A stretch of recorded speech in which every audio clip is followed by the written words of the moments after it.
Hello అండి. ఈరోజు నేను మీతో రిపీటెడ్ ఐవీఎఫ్ ఫెయిల్యూర్ గురించి మాట్లాడతాను. సో, రిపీటెడ్ ఐవీఎఫ్ ఫెయిల్యూర్ అంటే మీరు ఐవీఎఫ్ ప్రొసీజర్‌లో 2 టైమ్స్, 3 టైమ్స్ ఎంబ్రియో ట్రాన్స్‌ఫర్ చేసుకున్నారు.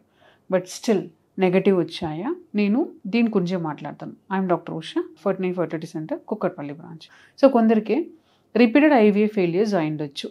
సో, దేనివల్ల అట్లా అయ్యుండొచ్చు అంటే కొన్ని కారణాలు ఉంటాయి. అంటే ఒకటి, embryo was not good.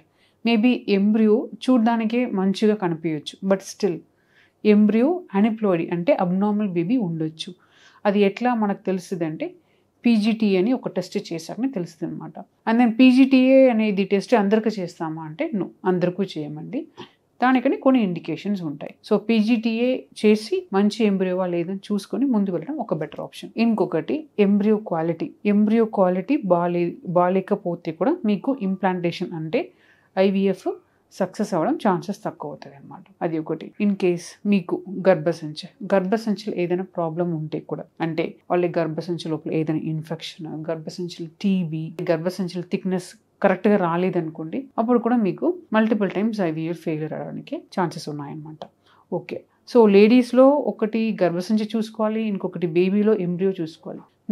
మేల్స్లో even though smell factors అంటే సెమన్ అనాలిసిస్ నార్మల్ ఉంటే కూడా డిఎన్ఏ ఫ్రాగ్మెంటేషన్ ఇండెక్స్ అంటే డ్యామేజ్డ్ స్పోమ్ అనేది ఎక్కువ ఉంటే సక్సెస్ రేట్ అనేది తక్కువ అవుతుంది అనమాట. సో, ఇది కూడా ఒక రీజన్. అండ్ దెన్ ఇంకా కొన్ని రీజన్స్ అంటే థ్రాంబోఫిలియాస్ అంటే పేషెంట్కి ఆప్లా టెస్ట్ అనేది కూడా ఏదైనా పాజిటివ్ ఉంటే, అంటే వాళ్ళ బ్లడ్లో ఫ్రీక్వెంట్గా క్లాట్ అవ్వడానికి ఛాన్సెస్ ఉన్నాయన్నమాట. ఆ టైంలో కూడా మీకు రిపీటెడ్ ఐవీఎఫ్ ఫెయిల్యూర్స్ అవ్వడానికి ఛాన్సెస్ ఉన్నాయి. అండ్ దెన్ మీకు షుగర్ ప్రాబ్లం, థైరాయిడ్ ప్రాబ్లం ఉన్నాయని కూడా చూసుకోవాలి. అండ్ దెన్ యూట్రస్ అనేది మంచిగా ఉందా, ఆర్ లైక్ యూట్రస్లో ఏదైనా ప్రాబ్లం ఉన్నాయా, అబ్నార్మల్ యూట్రస్ అంటే సెప్టేట్ యూట్రస్ అట్లా ఏదైనా ప్రాబ్లం ఉన్నాయని కూడా చూసుకోవాలి. అండ్ దెన్ మీకు ఏదైనా అన్హెల్దీ లైఫ్ స్టైల్ అంటే ఫర్ ఎగ్జాంపుల్ హస్బెండ్కి స్మోకింగ్, ఆల్కహాల్ ఆ హ్యాబిట్స్ కూడా ఉంటే కూడా స్టాప్ చేసుకోవాలన్నమాట. ఇదే కొన్ని రీజన్స్ అనమాట రిపీటెడ్ ఐవీఎఫ్ ఫెయిలియర్స్కి. సో, మీకు రిపీటెడ్ ఐవీఎఫ్ ఫెయిలియర్స్ ఉంటే ఖచ్చితంగా ఒక ఎక్స్పర్ట్ని అప్రోచ్ అవ్వండి. వాళ్ళ దగ్గర ఒక క్లారిఫికేషన్ తీసుకున్న తర్వాత కరెక్ట్గా అంటే మంచి ఎంబ్రియోని కరెక్ట్ టైంలో ట్రాన్స్ఫర్ చేస్తే మీకు సక్సెస్ అవ్వడానికి చాలా ఛాన్సెస్ ఉన్నాయి. Thank you.